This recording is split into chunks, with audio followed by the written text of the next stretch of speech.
Salut Jérôme. Salut Mehdi. Bon, écoute, la journée commence pas terrible. Hein. Je sors de chez nos amis des transports en commun et là, contrôle direct.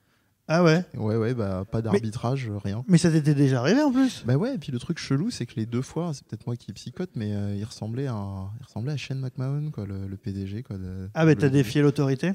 Tu payes. Ouais, merde, pas de choix, quoi, pas de plan B. Oh, dropkick, coup de la corde à linge. Oh là là, on n'a pas brisé le kayfabe.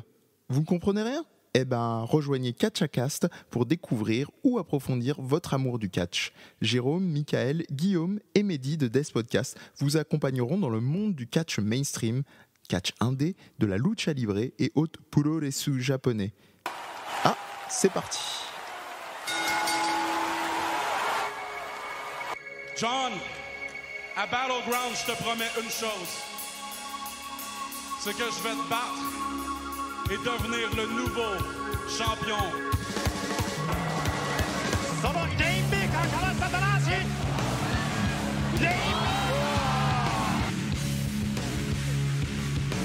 But I know you people don't understand. Wakaranai karo. Dakara, ima kara desu. Cette superbe envoi par-dessus la troisième corde de ton corps, Philippe. Parce que ça va très vite, ça va très vite. Cette fois-ci, on est là tous les deux. Oh oui, ce qui est passé par-dessus la troisième corde. C'est pas tout, regardez. Dive. Oh, ça.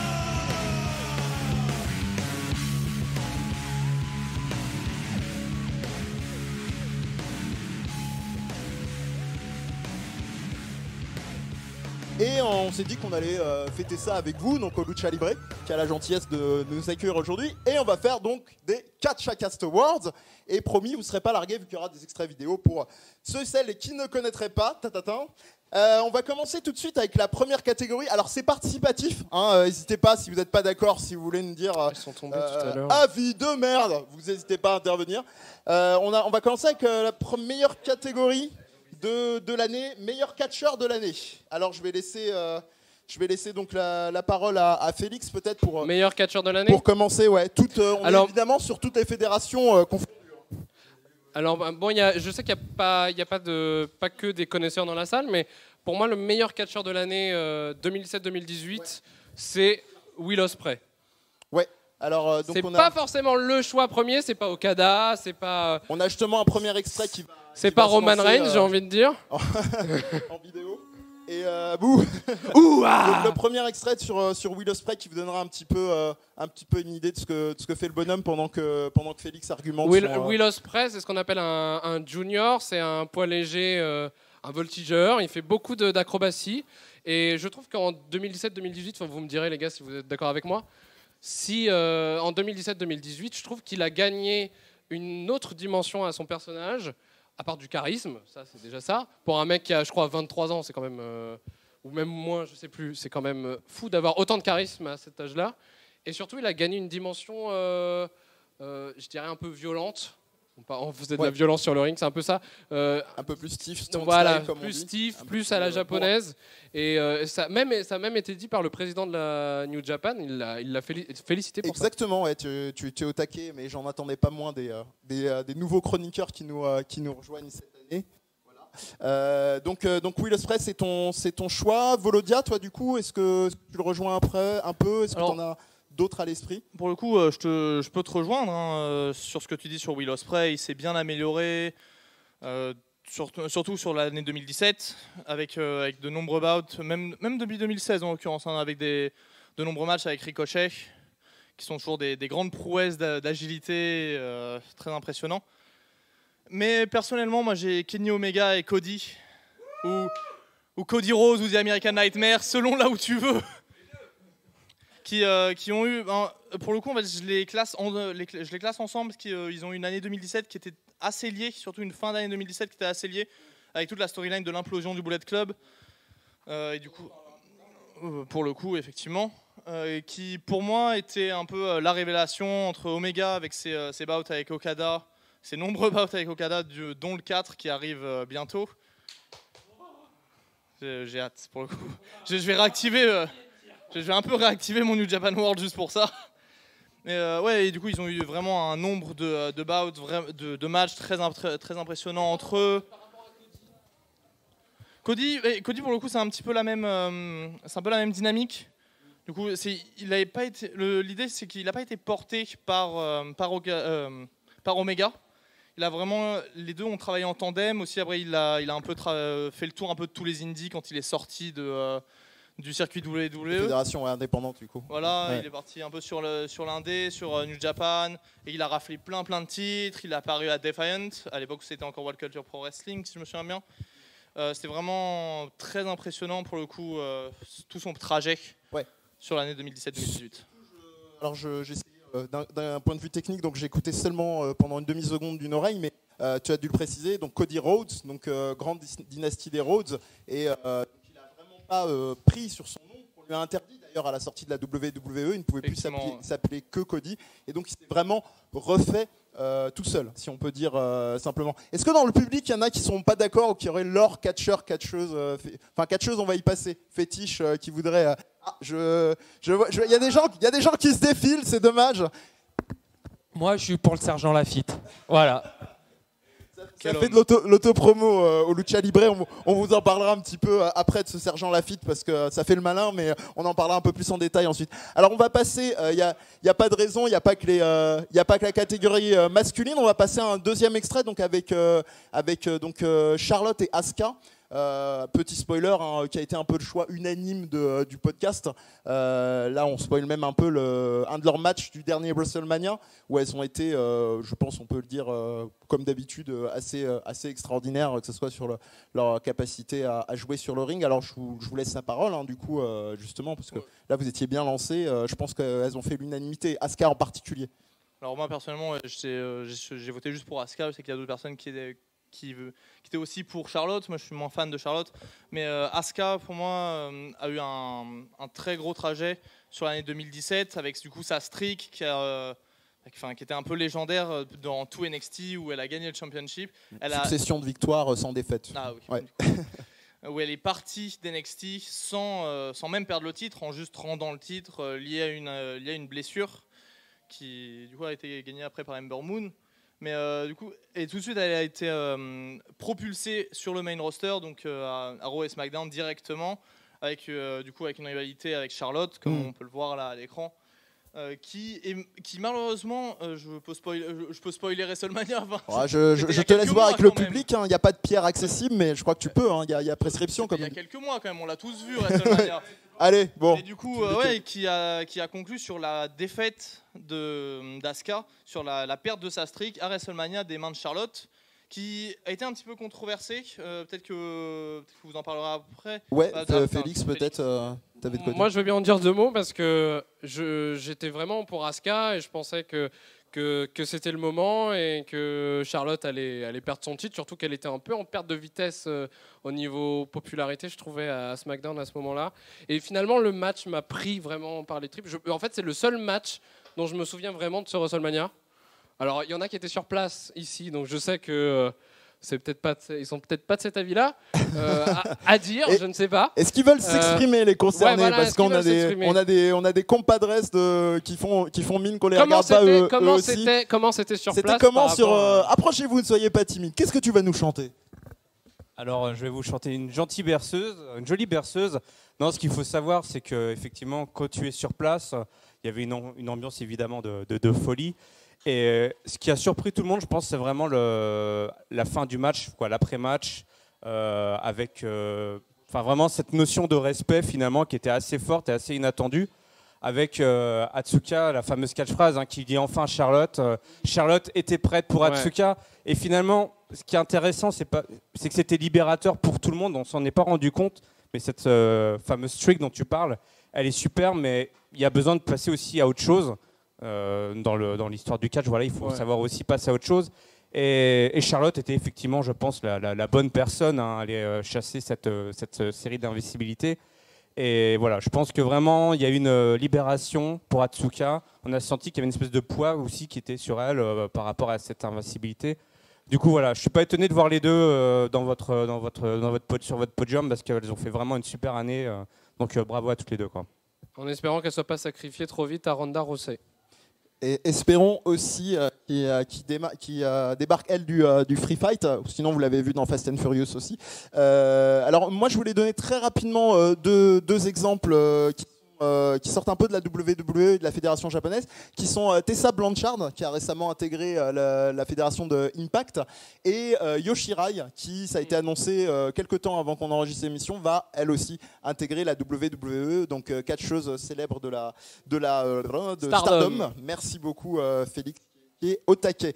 En parlant d'être au taquet, sans plus tarder, on va. Oui, pardon, Volodya. Pour la petite anecdote sur Io Shirai, elle devait être signée l'année dernière pour le Mae Young Classic 2017, sauf qu'elle avait été mise de côté pour une blessure à l'épaule, si je me souviens bien. Et du coup, là, elle est de nouveau en forme, et ce qui fait qu'elle a fait ses adieux il y a quelques jours à la Stardom avec ses dernières dates, et du coup là elle est pressentie très fortement pour participer au Mae Young Classic 2018 si on veut, à la WWE du coup.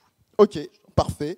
On va enchaîner avec meilleur match, catégorie meilleur match de l'année. Alors là, ça, je crois que c'est même plus meilleur match de l'année, c'est presque une célébration d'un catcheur. Je pense que si je dis aux fans de catch Johnny Wrestling, Johnny Gargano, ça va parler tout de suite. Et les deux qui sont évidemment ressortis, ça a été son match lors de 2 NXT Takeover, la fameuse fabrique des jeunes pousses, ou moins jeunes pousses d'ailleurs, à la NXT. Et un monsieur nous fait signe avant que je donne la parole aux collègues qui voulaient nous dire que... Pour les novices, c'est qui? Donc Johnny Gargano, Johnny Wrestling, peut-être que je peux vous donner justement directement la parole pour pas trop l'accaparer, pour les 2 matchs donc contre Cien Almas et contre Tommaso Ciampa. Oui, donc 2 matchs qui sont vraiment emblématiques de NXT, je pense. Comment on construit un personnage et comment on arrive à faire des chefs-d'œuvre avec les personnages et avec la performance in-ring de chacun. Ouais. Et pour Johnny Gargano, pour resituer, Johnny Gargano, c'est un jeune relativement catcheur indépendant qui est arrivé à la NXT tout frais. D'un long règne de champion à l'Evolve. C'est un babyface, c'est un gentil. Avec un petit personnage de nerd, on va dire, je grossis le trait, mais c'est un peu ça, qui est vraiment très adulé du public, qui a vraiment envie de gagner cette ceinture et qui n'y arrive pas, et qui se heurte aussi à son rival, qui est Tommaso Ciampa, son ancien partenaire par équipe, qui est devenu une véritable enflure. Donc je laisse Volodya rajouter ce qu'il a rajouté sur le père Gargano. Principalement surtout ce qui a été dit sur Gargano et Ciampa, du coup, qui faisait partie de l'équipe DIY, donc Do It Yourself, qui évoluait aussi à PWG, à Pro Wrestling Guerrilla, beaucoup. Ils ont beaucoup de matchs ensemble pour le coup. Mais leur match à NXT Takeover New Orleans était vraiment exceptionnel pour le coup. Je me le suis regardé en préparation de l'émission tout à l'heure, et j'avais oublié, studio. Ne serait-ce qu'une chose très importante, c'est l'entrée de Ciampa, qui rentre en premier, pas de musique, rien du tout, qui rentre juste en marchant sur le ring sous les huées de tout le monde, et contrairement à Ziggler, ça marche quoi. Voilà, les mots très fleuris du public. Oui, font le job. Ici, voilà. Non, parce qu'on est une émission familiale ou pas. Voilà. Mais pour resituer la blague sur Dolph Ziggler, donc c'est un catcheur qui a essayé un peu toutes les gimmicks possibles et imaginables ces derniers temps, dont une qui consistait à éteindre le Titantron, donc l'écran de présentation, et d'arriver avec le fameux vinyle qui rip. Et voilà, donc ça n'a pas du tout marché. Et là, tiens pas, ça a extrêmement bien marché. On enchaîne sur l'abattage avec le meilleur tag team match de l'année. Alors, il y en a d'autres qui ont aussi, eux, fait l'unanimité. Je sais que Volodya, c'est pas ton cas, mais dans l'ensemble d'équipe, parce que aujourd'hui, vous l'entendrez au micro, je le rappelle en milieu de micro, on a eu 2 empêchements malheureusement successifs. On a failli être en total shkumun. Heureusement qu'on avait des nouveaux membres dans l'équipe, avec Jérôme et Michael qu'on salue. Il y a les Usos qui faisait pas mal l'unanimité. Oui, donc une équipe de frères jumeaux à SmackDown, qui sont toujours à SmackDown, il me semble. Oui. Ça n'a pas bougé. Qui ont récemment, cette année, en 2017, qui sont devenus méchants, qui étaient des gentils à la base, qui sont devenus méchants à l'allure de, je sais pas, un peu de jeu grossier à chaque fois pour imager, de gangsters, de rappeurs. On est là depuis le premier jour et on mérite le respect. Et Day One-ish. Et donc, c'était déjà des super catcheurs en équipe. Et là, ce sont devenus de véritables super personnages, super équipe, très charismatiques, très à fond dans leur rôle. C'est vraiment le cliché de... ils ont pris leur personnalité et puis ils ont monté le volume, quoi. Oui, et à chaque fois qu'ils sont dans un match en pay-per-view, on sait que ça va le faire, quoi. Alors justement, pour à peine compléter ce que tu as dit, on a eu beaucoup de combats contre ceux qui les ont remplacés au rang de Fate, qui sont les New Days. Donc ce groupe qui avait très mal commencé, notamment on pourrait presque dire limite en mode cliché ratio, un peu limite. McMahon comme il l'aime. Voilà, avec une petite intro en mode gospel, et ce sont les noirs rigolos qui vont nous divertir et utiliser les voix du Seigneur pour vendre leur match et leur combat. Ils sont sortis avec un truc beaucoup plus cartoon, on vous invite à aller regarder, notamment Xavier Woods, qui est un très gros fan de jeux vidéo aussi, et ça, chez Death Podcast, on aime bien. Je sais que Volodia a choisi un autre match autrement plus emblématique et qui dépasse le 2 contre 2, qu'on a eu tendance, entre guillemets, à oublier, c'est le War Games de NXT, qui avait quand même déjà une spécificité au niveau, ne serait-ce que de la scène. Alors, pour donner un petit peu de contexte, le match War Games, et du coup, c'est une vieille stipulation qui date de la WCW en l'occurrence, et inventée effectivement par Dusty Rhodes, donc le père de Cody Rhodes et Dustin Rhodes Goldust. Le concept, c'est qu'il y a 2 rings côte à côte, et pas un seul en l'occurrence, entouré d'une grande cage, comme une steel cage, mais qui fait du coup la longueur des 2 rings. Et les équipes, donc il y a 3 équipes, rentrent une à une sur le ring, dans la cage, pardon, dans des cages isolées. Voilà, ils sont dans des petites cages isolées et ils rentrent un membre de l'équipe par un membre de l'équipe selon un temps prédéfini. Et du coup, je me suis intéressé surtout au match War Games de NXT Takeover War Games, qui était Philadelphia, je crois. Il me semble, de mémoire. Non, c'était pas Philadelphia, c'était au pire, on vous le reprécisera dans le billet, si on a des couillonnades. Dans le billet, on précisera. Mais du coup, c'est le match War Games entre Authors of Pain, Sanity et Undisputed Era et Roderick Strong. Roderick Strong qui faisait partie du coup de Authors of Pain, en l'occurrence, parce que c'était la seule équipe où ils étaient que 2 et pas 3. Qui était un match, pour ma part, exceptionnel, avec une histoire qui était extrêmement bien construite, une utilisation des armes, parce que du coup, vu que c'est un steel cage, c'est un match sans disqualification, l'utilisation des armes est très intéressante, avec plein de tables, avec plein de chaises aussi, même sans forcément frapper avec. Il y a une scène assez emblématique. On avait Adam Cole qui était vraiment entre les 2 rings, qui s'est posé en mode qu'est-ce qu'il y a. Donc voilà, ça pose un homme. Avec Killian Dale, qui est Big Damo sur le circuit indépendant, qui a fait beaucoup de spots avec des tables. Qu'on a fait genre au moins 2 ou 3 sur la main dans ce match, qui était très impressionnant. Le match est un peu long, parce que, dû à sa nature d'être timé pour l'entrée des catcheurs. Il est un peu long, mais pour le coup, il se regarde vraiment bien. Je vous conseille vraiment. Et sinon, si je peux prendre une petite seconde sur un deuxième match très rapidement, je te laisse. Qui m'avait aussi marqué, c'est très récemment la finale du Dusty Rhodes Classic entre Pete Dunne, Roderick Strong contre The Undisputed Era. Et la 3e équipe, c'était Sanity en l'occurrence. Et c'était Sanity. Qui était pour le coup aussi très bien, avec un petit twist à la fin que je ne spoilerai pas. Si vous n'avez pas vu le match, regardez-le, parce que perso je l'ai vu. J'ai vu le match en live et j'ai sauté de ma chaise. J'ai fait un backflip de mon canapé, je ne pouvais plus. Donc si vous pouvez, regardez-le, un phénomène de technique et d'in-ring. À ne plus savoir qu'en faire. Écoute, j'espère que c'est noté chez vous. On va enchaîner un petit peu plus rapidement, parce que je m'en serais voulu te couper quand même, pour terminer dans les temps. On a encore de belles choses devant nous, enfin belles choses. Malheureusement, c'est un peu malencontreux ce que je vais dire, parce que la prochaine catégorie, c'est le pire botch de l'année. Alors il y en a un, là aussi, il y a eu pas mal d'unanimité. Celui-là, au-delà d'un botch quand même trop lilol de Volodia dont on parlera, qui a fait l'unanimité. bah, je vais en parler aussi, mais je vais laisser la parole à Félix pour en parler. C'est Titus O'Neil. Oui, ça aurait pu. L'effet peau de banane dans Titus O'Neil, entrer en mode glissade sous le ring, de rentrer dessus, ça peut arriver. Mais non, plus Non, c'était pour revenir. Jinder Mahal et Jeff Non, Hardy. ça c'est celui de Volodya. Non, c'est Will Ospreay. Ah oui, Ah bah oui. Ah oui. T'en oublies les hémorragies. Vraiment malheureux. Un match au Japon, Will Ospreay et Marty Scurll, deux Anglais qui sont rivaux depuis des années. Et Will Ospreay a cette malédiction de perdre à chaque fois contre lui. Ouais. Et à un moment dans le match, ils étaient sur le tablier du ring, donc derrière les cordes, vers l'extérieur. Will Ospreay a tenté une acrobatie. Donc et sur le bord, ce qu'on appelle sur le the bord. apron chez nos amis anglais. Vu qu'on est en live sur un ring, on vous le montre précisément. Et donc il s'est tordu la nuque.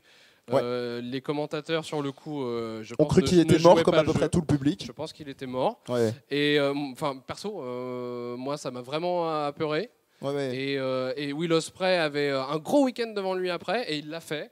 Et c'est dire le bonhomme. Le match a duré bien 15-20 minutes après, avec notamment peut-être 10 minutes supplémentaires de ce qu'on appelle du selling, donc de vendre la future rivalité après le match terminé. Donc 30-35 minutes de match après, alors le crâne ouvert, pissé le sang, sa coupe avait changé de blond à rouge écarlate.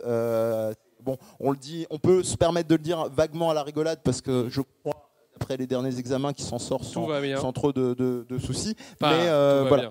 Ça a relancé pas mal de débats. Du coup, quelqu'un fait signe. Problème technique. Souci du On côté est dans la catégorie botch, donc c'est normal. C'est très bien, c'était calculé, bien sûr. Bah oui. C'est la force du kayfabe. Pour revenir à ce qu'on disait, donc ça pose la question aussi de jusqu'à quel point peut aller la dangerosité du catch. Alors, j'ai pas présenté justement tout à l'heure les personnes qui sont intervenues, qui sont des collègues de chez Catch Up, à qui on refait coucou, et peut-être demander au deuxième acolyte qui ne s'est pas exprimé ce qu'il pense de la question justement de jusqu'à quel point est-ce qu'on peut pousser la dangerosité d'une prise, le fameux débat du apron. Ce monsieur n'a rien à dire dessus. Eh ben, on peut peut-être te redonner la parole justement au nom Monsieur de Catch Up. En fait, on est dans la bonne catégorie de botch, puisque c'est un ami qui ne regarde pas le catch qui est avec moi ce soir. Et attention, comme on dit jamais 203. C'est pas mal ça. Mehdi, quelle était ta question, s'il te plaît? En fait, dangerosité des prises, de l'exécution des prises, jusqu'à est-ce que toi tu verrais une limite à mettre, c'est toujours une des grandes questions du catch d'ailleurs. Alors la limite à mettre, tu n'as que 2 minutes. Ouais, non, effectivement, c'est tant qu'il est pas mort, ça va, mais non, après les mecs c'est des professionnels, ils connaissent les limites de leur corps et jusqu'où ils peuvent aller. Après on sait que dans l'excitation, les gars parfois font plus gaffe et puis après t'as la malchance quoi, donc. Les mecs sont super bien encadrés, en tout cas dans les grosses fédérations évidemment. Donc après il faut savoir, je sais que pour le public, quand il y a un truc qui va mal, il y a tout de suite un malaise. Et je pense qu'on est quand même aujourd'hui dans une période, en termes de catch, où la santé des catcheurs est hyper scénarisée. Le retour d'un catcheur, c'est hyper scénarisé, etc. Donc les gens sont au courant qu'ils mettent leur vie en jeu pour nous. Donc on n'a aucun souci à avoir un catcheur se retirer du ring parce que voilà, il y a eu un problème. Du coup, ça peut faire partie intégrante carrément même des histoires de catch. Donc ça c'est plutôt pas mal. Ouais. Si je peux aller de ma remarque sur la dangerosité du catch maintenant. Je trouve qu'on a perdu quelque chose. Je vais peut-être faire un peu le vieux râleur, mais c'était mieux avant. C'était mieux avant. Ricochet, Ospreay. Non, mais personnellement, je trouve qu'il y a un problème. Il y a une espèce de recherche de la course à la dangerosité où tout le monde essaye de faire des 450, des moonsaults, des Canadian Destroyer, à plus savoir quoi en faire. Alors que, ok, ça va faire plaisir dans la foule, ça va faire plaisir aux smart, donc aux habitués, mais qui font genre, aux fans ils connaissent pointus, un peu tout. Ouais. Mais au final, en fait, la foule un peu plus lambda, la foule un peu plus lambda, j'ai vu des shows en Angleterre où le gars a juste fait une descente du coude. une descente du coude. Il est comme Ric Flair, une descente du coude et la salle a popé, donc la salle a été enjouée. Il y a eu une grosse ovation et tout pour une descente du coude. Il n'y a pas forcément besoin de mettre sa vie en jeu, bien faire sûr, des trucs bien ultra sûr. dangereux et tout. Et il suffit juste de bien le vendre et de bien le faire. J'ai l'impression que maintenant, dans le catch actuel, avec le catch indie qu'on a maintenant, il y a un peu de cette recherche, cette course à la dangerosité que personnellement j'ai du mal avec. Mais voilà.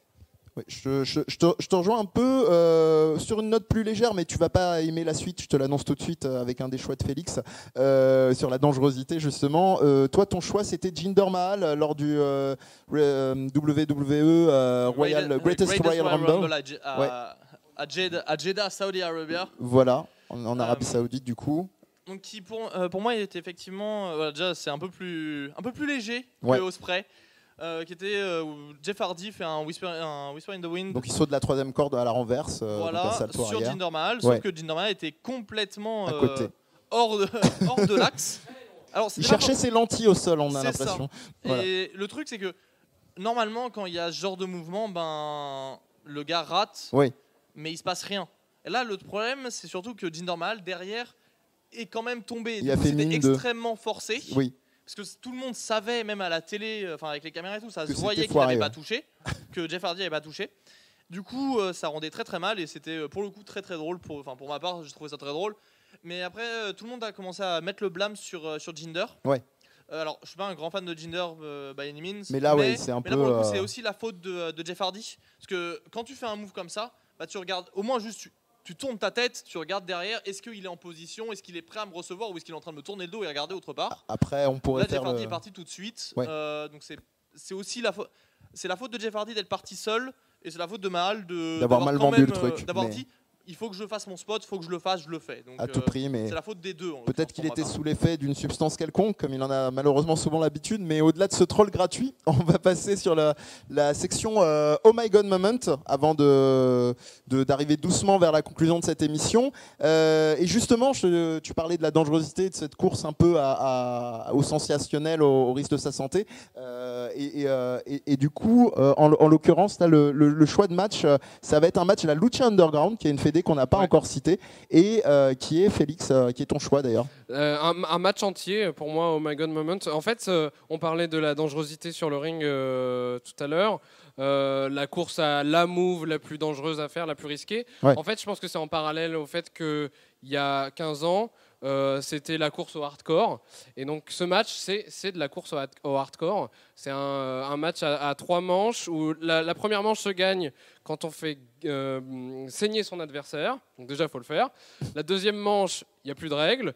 Il faut juste gagner. Et la troisième, il faut épuiser son adversaire juste assez pour le mettre sur une civière, le mettre dans une ambulance et que l'ambulance parte à l'hôpital, hypothétiquement.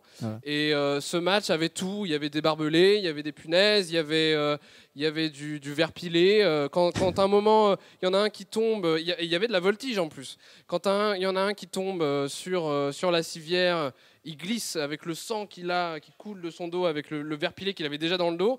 On voit sur la civière, il y a un gros plan, super production de Lucha Underground. Il y a un gros plan sur la civière où on voit pas un petit bout de peau, un vrai petit bout de chair qui est resté sur la civière. Le truc le plus hardcore qu'on puisse voir à la TV, alors que la ECW, la ECW est morte depuis 16 ans. Vous le dire juste parce que du coup tu l'as pas dit, tu as dit que c'était un match de Lucha Underground et si je ne m'abuse c'est Dante Fox Killshot, c'est ça. C'était pas leur premier puisqu'ils avaient déjà eu un match avant qui était un match. C'était le troisième même en fait, c'est le 13. C'était leur troisième match entre Killshot et Dante Fox. Alors et ça va contredire ce que je disais tout à l'heure en l'occurrence, parce que j'aime pas trop cette course à l'armement. Enfin, cette course à l'armement, c'est le thème un peu de Dante Fox et Killshot. Cette course à la dangerosité, à la violence. Après, je peux pas dire que j'ai vu le match. Il était impressionnant, il était vraiment cool. Je l'aime beaucoup. Je fais partie de ces gens. Voilà, moi, je vois un truc explosif et tout. C'est bien. Mais après, en rétrospect, quand je prends un pas en arrière et que je réfléchis sur ce qui se passe. Là, c'est là que revient ce que je disais tout à l'heure. Mais oui, dans le feu de l'action, moi, je vais être debout sur ma chaise à faire This is Lucha, quoi. Alors, on va terminer sur ce Oh My God Moment et enchaîner ensuite doucement sur conclusion avec avec justement avec Volodia. Je vais te laisser garder le micro. Toi, ton Oh My God moment était beaucoup plus soft entre guillemets, vu que c'était l'arrivée de Ricochet à la NXT. Donc lui-même venait entre autres fédérations de la Lucha Underground en tant que Prince Puma Jr. Je vois pas de qui vous voulez parler, c'est Prince Puma, c'est pas du tout la même personne. Ah pardon, excusez-moi, il y avait un masque, j'ai confondu. Oui, non, du coup, c'était. Pour moi, c'est l'arrivée de Ricochet et son premier match, du coup, le match pour le United Championship, qui était un ladder match contre Adam Cole, Velvet in Dream, Lars Sullivan, j'ai oublié le dernier, EC3, et du coup Ricochet, qui était un match exceptionnel pour le coup, et Killian Dane aussi. Le 6e était Killian Dane. Et du coup, le match était exceptionnel. Et moi, c'était l'arrivée de Ricochet. Je suis un gros fan de Ricochet, de King Puma. Personne va t'en vouloir. De Prince Puma aussi. J'aime beaucoup ce qu'il fait. Je trouve ça assez impressionnant. J'ai juste un petit problème sur le fait qu'il claque tous ses moves. C'est un peu étrange. Ouais. Genre, dès qu'il va faire un coup, des fois, on tape du pied au catch. Lui, il va taper sa jambe à plus savoir qu'en faire. C'est un peu étrange. Peut-être un toc, hein.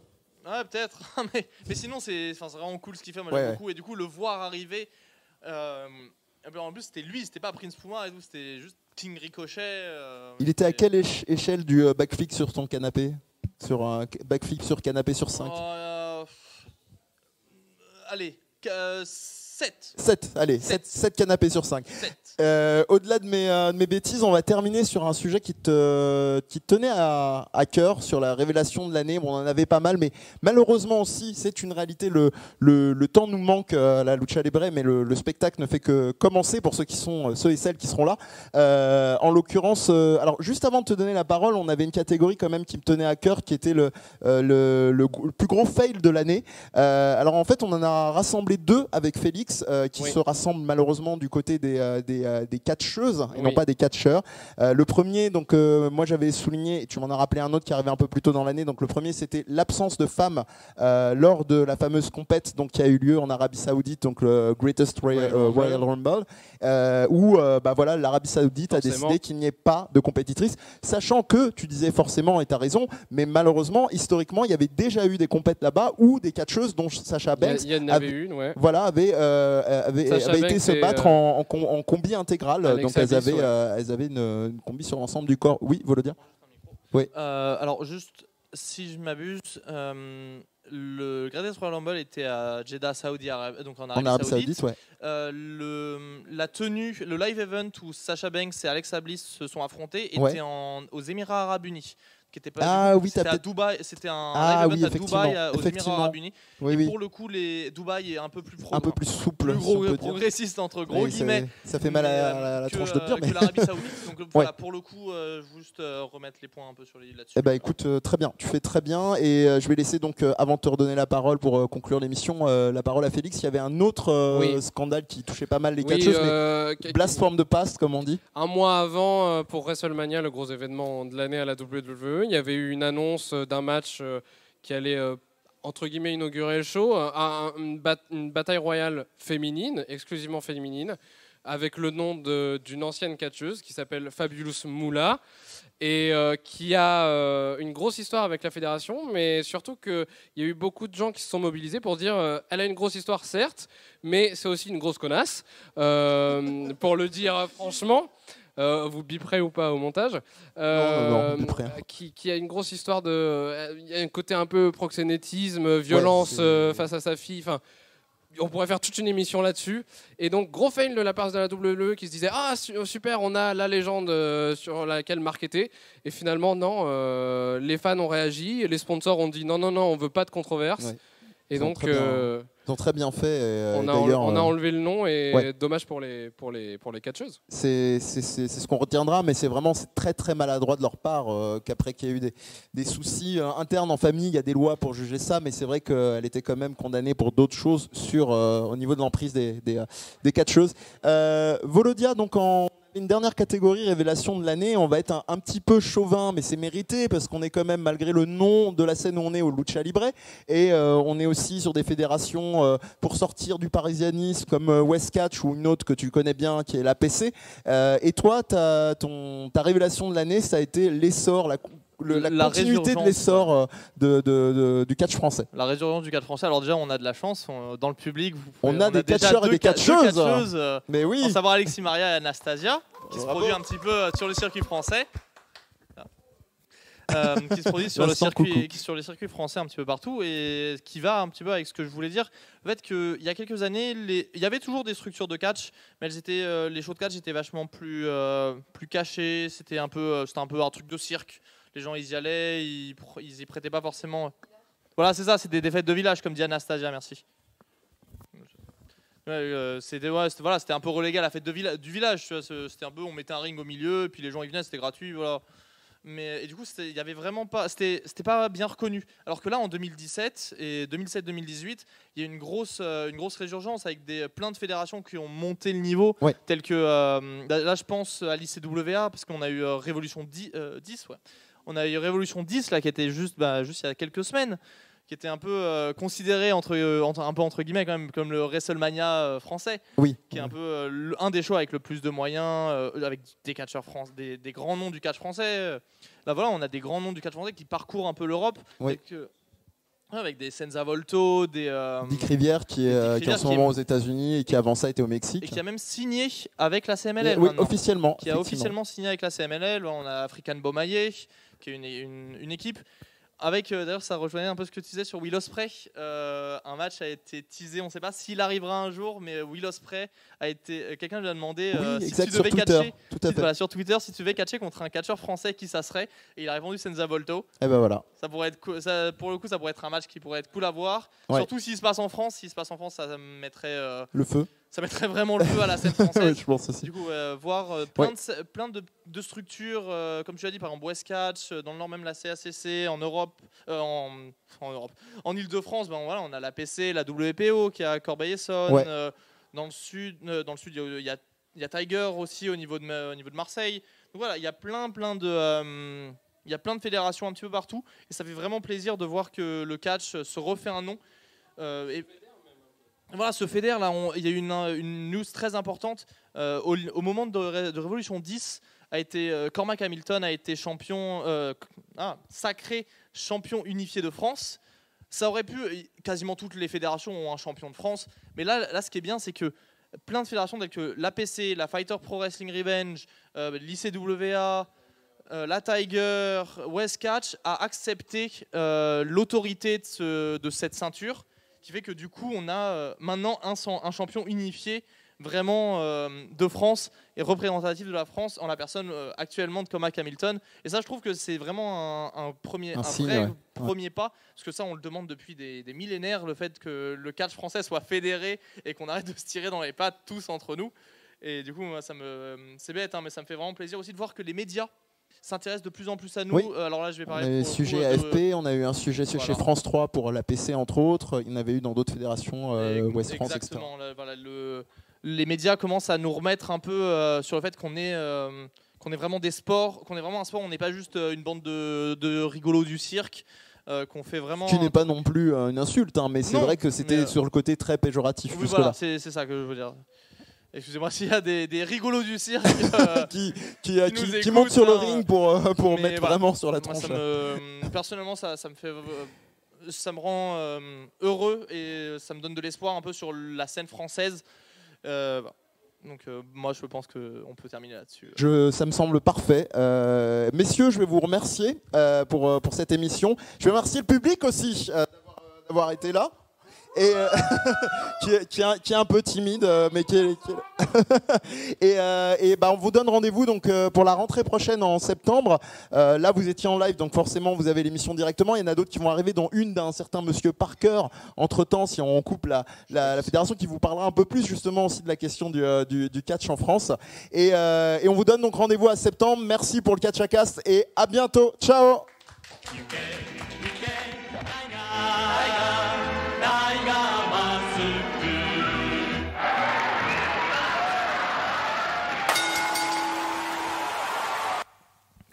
Retrouvez Catchacast et bien d'autres émissions de Death Podcast sur Twitter @DeathPodcast, DEEZ podcast au pluriel tout attaché, et Facebook à la page du même nom.